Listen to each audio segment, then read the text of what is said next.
adalah untuk anak dan cucu kita. Dan antara Indonesia untuk itu harus dikelola dengan sebaik-baiknya, dengan sangat hati-hati, dengan sangat transparan, dengan saling mengawasi, harus bisa diaudit setiap saat oleh siapapun, karena ini sekali lagi adalah milik anak dan cucu kita, milik generasi penerus bangsa Indonesia. Saya memahami bahwa banyak pertanyaan tentang Danantara Indonesia. Mungkin ada yang ragu-ragu apakah ini bisa berhasil atau tidak. Hal ini adalah wajar karena inisiatif ini belum pernah ada sebelumnya. Namun hari ini seluruh rakyat Indonesia patut berbangga karena dengan total aset lebih dari 900 miliar dolar Amerika, Danantara Indonesia akan menjadi salah satu dana kekayaan atau sovereign wealth fund negara terbesar di dunia. Daya Anagata Nusantara Danantara, apakah bisa menjadi mesin baru pertumbuhan ekonomi Indonesia atau justru menjadi ladang baru adanya kepentingan elit tertentu? Nah, itu kekhawatiran ya. Tapi kita optimis karena ini sangat-sangat menggembirakan kalau memang hasilnya 14.000 triliun. Ya, lebih bahkan. Baik, kita langsung saja yang memperkenalkan narasumber kita pada pagi hari ini ada Prita Lora, juru bicara Kantor Komunikasi Presiden Republik Indonesia, dan juga Mas Fitra Faisal Hastiadi, ekonom dari Universitas Indonesia. Selamat pagi, Lulu. Selamat pagi. Halo. Mas Fitra, Mbak Lulu. Selamat sebelumnya nih Mbak Lulu ya, untuk launchingnya kemarin. Lancar ya? Ini launchingnya kita semua, karena Pak Presiden kan menyampaikan bahwa Danantara ini untuk kita semua, punyanya kita semua. Strateginya tadi kita cuplik tuh. Iya. Jadi masih banyak yang meragukan. Ini sebetulnya untuk kita semua. Jadi bisa nggak dikembali lagi di remind kepada publik ya, latar dan juga kenapa harus Danantara ini. Jadi kalau kita kembali ke belakang pada saat penjajah datang ke Indonesia, yang dicari apa sih? Sumber daya alamnya Indonesia. Kita menyadari selama hampir 8 dekade kita merdeka, bahwa sumber daya alam Indonesia adalah sebuah kekuatan bangsa. Namun kita menghadapi sebuah pertanyaan besar selama ini adalah, kalau kita begitu kaya kok masih ada nelayan, masih ada petani yang nggak sejahtera, masih ada anak yang tidak makan, yang kurang gizi, masih ada stunting, kemudian pendidikan masih buruk. Pertanyaannya kan di situ ya. Artinya ada sebuah gap pengelolaan sumber daya alam yang kurang bisa maksimal dari kita. Pertanyaan seperti itu kan. Nah, dengan hadirnya Danantara menjawab paradoks itu.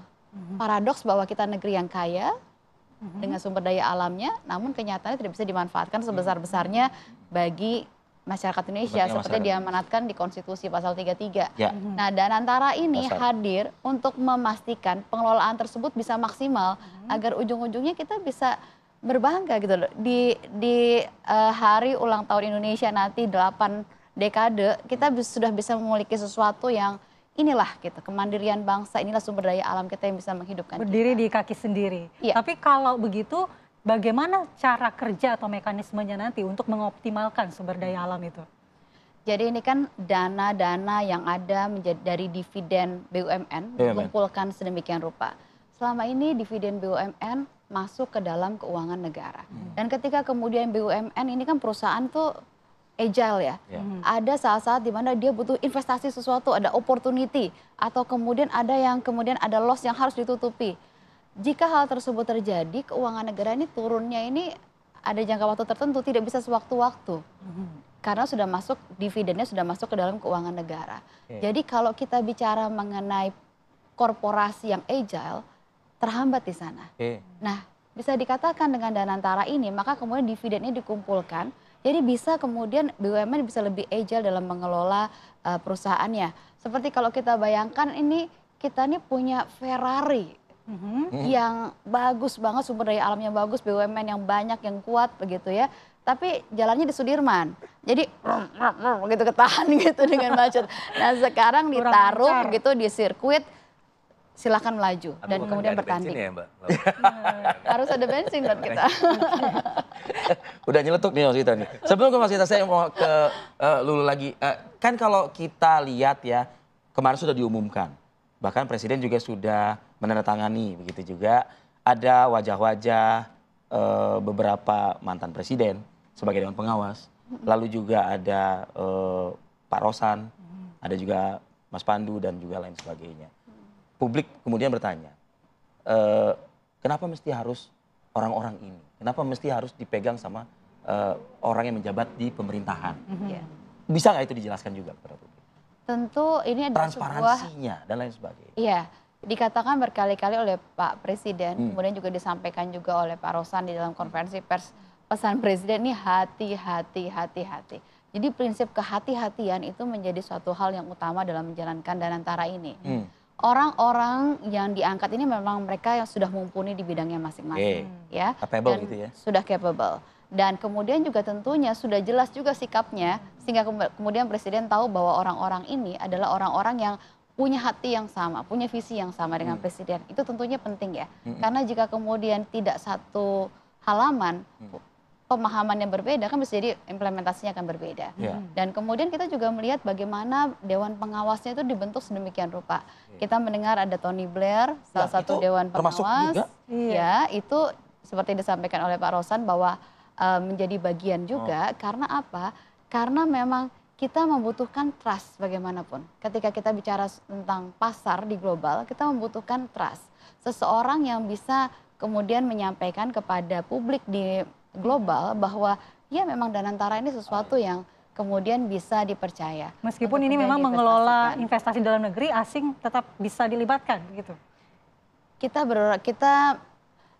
jangan berpikir bahwa asing dilibatkan, tapi ini berpikir bahwa dia adalah seseorang yang memiliki trust yang tinggi, reputasi yang tinggi di mancanegara. Sehingga kemudian market akan melihat bahwa ada seseorang tersebut di situ, bisa bertanya bagaimana Danantara, bisa menjelaskan.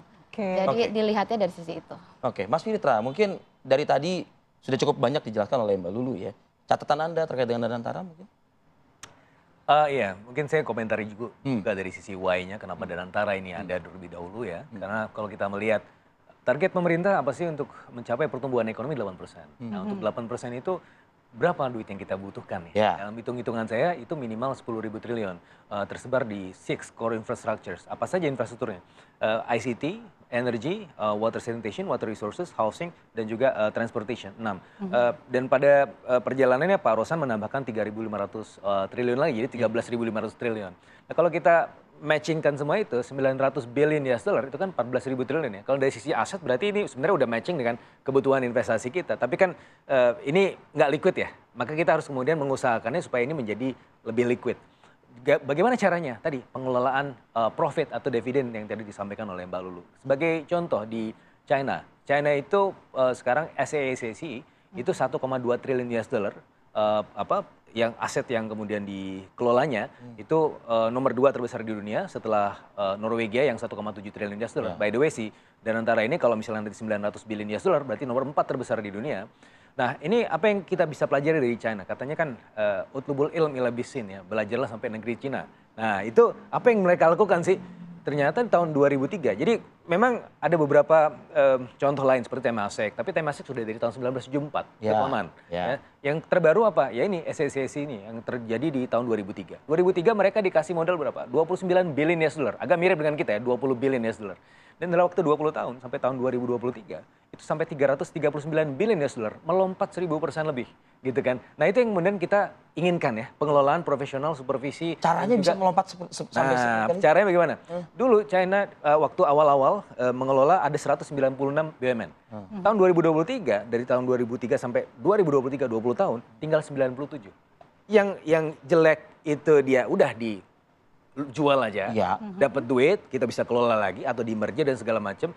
Hasilnya apa? Dari 97 sisa BUMN itu kita melihat perjalanannya sebelumnya tahun 2023 itu cuma ada kalau tidak salah ada masuk 12 yang masuk Fortune 500 tahun 2003. Tapi kemudian tahun 2023 ada 44 yang masuk Fortune 500. Berarti kan semuanya terleverage ya secara cukup signifikan.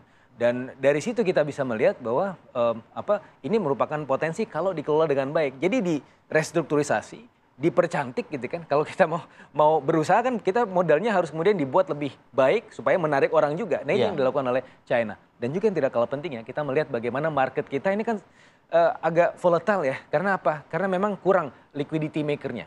Nah ini kan juga potensi nih dengan Danantara seperti ini mengelola BUMN. Ini ada potensi-potensi untuk di listing misalnya di perusahaan atau di stok.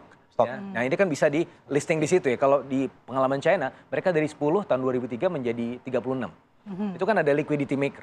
Nah sehingga ini juga kita bisa harapkan ya dari Danantara. Indonesia iklimnya mendukung itu. Ya selama ini stok market kita karena saya di market itu kekurangan dari sisi itu kurang dalam, kurang banyak ya ya akhirnya segitu-segitu aja gitu kan. Bahkan kemarin ketika ada goncangan sedikit dari Trump. Langsung ISG masuk ke 6.500 merupakan levelnya di tahun 2017. Bayangkan kita tahun 2025 tapi balik lagi levelnya ke tahun 2017. Kenapa? Karena kekurangan itu tadi, liquidity maker. Berarti dengan adanya Danantara ini ekosistemnya menjadi bisa ekosistemnya menampung. Seharusnya, ideally speaking, itu bisa menjadi seperti itu. Nah, tapi kan kalau kita bicara idealnya, ya ini profesionalism, korporatisasi, dan segala macam, perlu ada efek governance yang juga dipercayai oleh bukan hanya sektor usaha domestik, tapi juga orang-orang asing. Tadi Tony Blair, salah satu hal yang mungkin bisa menarik. Itu hal yang positif ya untuk Harusnya. Tapi juga dari sisi yang lain, ya mungkin karena ini masih baru kita masih bisa memaklumi lah kenapa Pak Rosan itu masih merangkap dengan Kementerian Investasi. Tapi berikutnya harusnya regulator dan operator itu menjadi hal yang berbeda gitu kan. Misalnya kalau saya sebagai pemegang saham, akan sangat wajar kalau saya sebagai komisaris atau dewan pengawas. Tapi agak tidak wajar ya, agak aneh sedikit kalau misalnya dia juga termasuk direksi. Gitu. Itu kan juga kemudian harus dibenahi juga governance. Nah itu nanti yang mau diperdalam Mas Fitra, bagaimana mekanisme pengawasan yang tepat agar akuntabilitasnya tetap terjaga. Tapi kita jeda dulu, nanti kita akan lanjutkan di Apa Kabar Indonesia Pagi.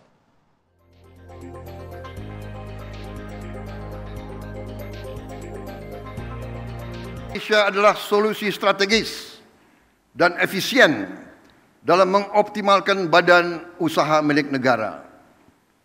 Kita tidak hanya akan menginvestasikan dividen BUMN ke industri-industri yang mendorong pertumbuhan jangka panjang, tapi juga akan mentransformasi BUMN kita menjadi pemimpin kelas dunia di sektor masing-masing. Perusahaan yang kompetitif, profesional, dan terintegrasi dalam ekonomi global. Kita ingin melihat lebih banyak BUMN Indonesia masuk dalam daftar Global Fortune 500. Ya harapannya Danantara bisa membuat Indonesia makin maju, membantu Indonesia makin maju. Dengan terkumpulnya dana yang sebegitu besar, insya Allah bisa menggerakkan roda-roda ekonomi di Indonesia sampai daerah-daerah mudah-mudahan. Bapak tadi kan ikut pemaparan sambutan Pak Prabowo, yang Bapak lihat sendiri dari paparan Pak Prabowo ini semangatnya seperti apa? Luar biasa semangat Pak Prabowo, memang sangat beliau untuk rakyat luar biasa. Kita lanjutkan dialog kita ke Mas Fitra lagi. Mas Fitra tadi mengenai mekanisme pengawasan yang ideal untuk Danantara ini seperti apa? Karena kan ini bentuknya super holding ya, korporat ya. Saya tidak punya concern berlebihan ya terhadap potensi pengawasan Danantara karena dia sudah korporat. Jadi ibaratnya begini ya, ini sorry itu saya karena saya juga sebenarnya PNS juga, saya merupakan bagian dari pemerintah juga to some extent. Tapi begini, biasanya kalau pengelolaan dana publik yang dikelola oleh pemerintah itu ibaratnya kita dalam satu ruangan itu kemudian tertutup oleh kaca-kaca yang mungkin tingkat kadar keamanannya 60-80%. Tapi kalau di korporat itu tingkat pengelolaan dananya ketika kita mengelola dana ibaratnya dalam satu ruangan itu kacanya transparan seperti di sini. Orang bisa ngelihat dari luar. Berarti gitu lebih terbuka ya? Lebih terbuka dan lebih efisien. Bisa 150% dong ya berarti ya? Oh bisa aja. Jadi gini, kayak sekarang kan mungkin banyak meme yang ngeliat, wah kantor pemerintah jam 5 AC udah dimatiin. Loh sektor swasta udah dari dulu jam 5 AC udah mati. Gitu kan. Jadi memang itu adalah efisiensi yang gaya korporat gitu kan. Karena kita menggunakan benar-benar uang masyarakat gitu untuk kepentingan-kepentingan yang jauh lebih produktif gitu kan. Itu kan kuncinya di situ. Nah, sehingga saya tidak terlalu khawatir akan terjadi semacam potensi fraud yang berlebihan dibanding ketika dana ini dikelola pemerintah. Coba kalau kita ngelihat kemarin kenapa sih ada Inpres 1 2025? Karena ternyata apa, Mbak? Di lapangan ada dana ATK 44 sampai 90 triliun bahkan kemarin ada beberapa perbincangan di situ. Itu habis buat ATK aja gitu kan. Itu kan Pak, jadi buat apa gitu kan? Itu potensi korupsinya besar. Nah, sehingga kalau misalnya ini digunakan dititipkan gitu oleh angka 300 triliun ini ya. 300 triliun itu digunakan secara korporat dengan gaya korporat, itu kan bisa menghasilkan hal-hal yang jauh lebih produktif lagi ya. Kayak tadi kita meminjam contohnya dari China. Belajar dari negeri China. 29 billion US dollar dalam 20 tahun naik 1000% lebih. Nah, kita for the next 5 years lah, nggak usah 1000%. Naik 200% aja, itu kan udah luar biasa. Berarti kan kita ada potensi tambahan sampai 900 triliun ya.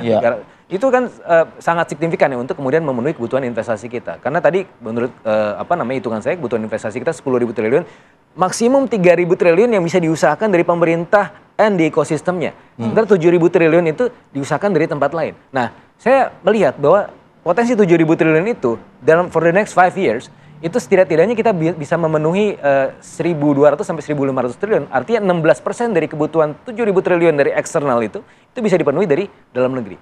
Yang juga tidak kalah penting ya Mbak. Ini saya melihat Danantara bukan cuma sebagai lead investors di sini, ya kita menjadi lebih independen untuk kemudian sektor mana yang kita invest, tapi kita juga bisa investasi di luar negeri.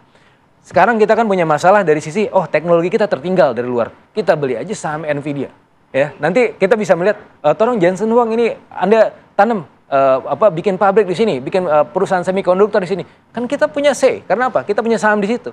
Kemarin Johnson Huang ke sini cuma apa? Cuma makan gultik. Dunia melihat ke arah sana. Iya, cuma makan gultik. iPhone ke sini susah banget bangun pabrik. Tapi kalau kita punya saham iPhone dengan Danantara, siapa tahu mereka bisa bangun Jadi pabrik. trustnya kebangun juga begitu. Saya kembali ke Lulu deh.